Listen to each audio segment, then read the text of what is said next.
What makes this issue of hoarding in particular disturbing? And can you talk about the Isaiah 2, I think it is, ministry case? Yeah. I think it's most disturbing because these people, for how sick they are, they're very good at um, misleading the public and often misleading law enforcement into thinking that they're just good intentions people who maybe need a few more resources or a little bit more help volunteer wise, and that they're doing a fine thing. And they're very, very good. They're sympathetic characters. They can turn on the tears. They can really convince people that they're just great folks who just are a little bit overwhelmed, but that they're still doing good by animals. So this most recent case of a place called Isaiah Ministry, which is in Indiana, is just another example of an individual. This is a woman named Linda Ozier. She purports to operate a facility where she does both animal rescue and counseling for at-risk youth. She claims to do this based on biblical principles of all things. And she was hoarding scores of animals from cats and dogs to um, chickens, turkeys, goats, a mini donkey, you name it. She essentially had a Noah's Ark there. And while neglecting them, while these animals were dying, while she's denying them veterinary care, she's also bringing these at-risk youth onto her property and counseling them in a trailer Oh my um, God. where there's skeletal remains outside the door. There's the floor is falling apart. There's electrical hazards that causes fires. Oh my Um, and gosh. the ammonia levels are so high from the Yeah. cat's accumulated waste that, people's eyes were burning while they were in there. What a lovely example she's setting for the youth. Lovely Linda. So, I mean, how is somebody able to get away with this? People are giving her money? It's crazy.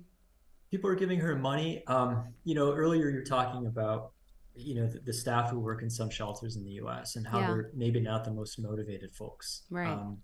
We found that the sheriff's deputy in this county, and it's a rural county, but he was in over his head. He didn't know how to tackle this. He maybe didn't understand what hoarding was.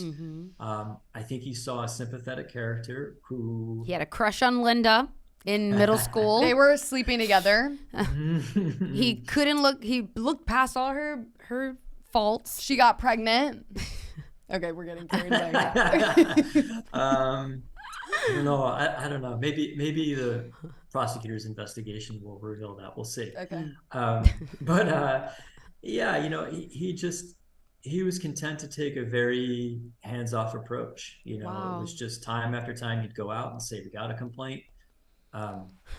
I don't see any big issues, but this is a publicity issue. This is a PR thing, and you just need to do this or that little thing, and that'll put these naysayers to rest. And instead of recognizing it for obviously a cruelty case, B, a case of an individual herself who's in need probably of psychological counseling and Definitely. maybe more treatment. Yeah. Did she ever admit to doing anything wrong?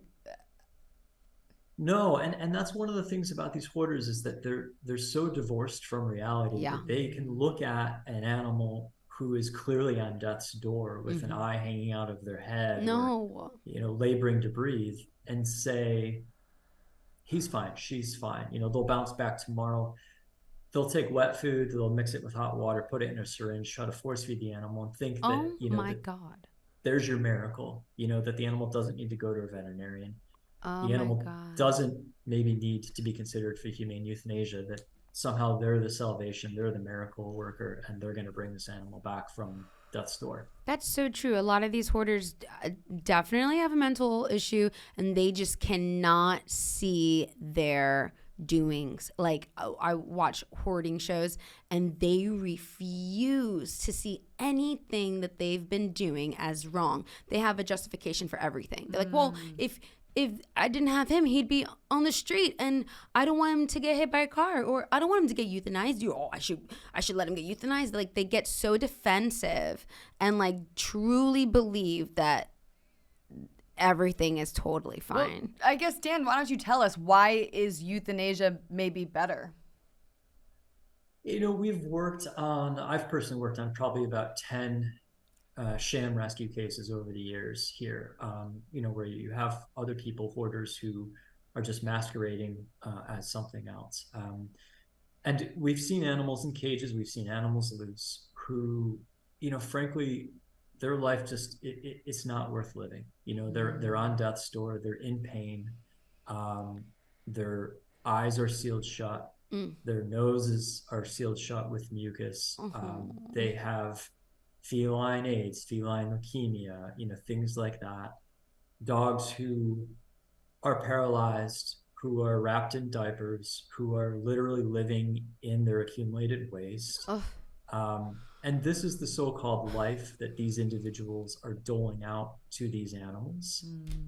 What are they doing with the funds? If they're getting all this money, what have y'all found out that they're actually doing with the funds? Great question. So, we've submitted complaints in several instances to attorney generals in various states because a lot of these individuals have charitable status. They are taking in donations as a 501c3. Wow. Like PETA, like other animal rescue organizations like the Red Cross, for instance. And they're using that money from well-intentioned people who think they're supporting something good for animals to line their own pockets, to take trips, to finance their own lifestyle, to pay for their own needs rather than actually tending to animals. And in one case in New York State, in upstate New York, actually, a woman was shut down by the Attorney General of New York for fraudulent solicitation of donations. In Florida, a man was criminally charged and prosecuted for similar conduct, for advertising himself as giving animals a lifetime home, collecting $100 when the animals dropped off, and then just keeping animals in squalor and essentially pocketing all the funds.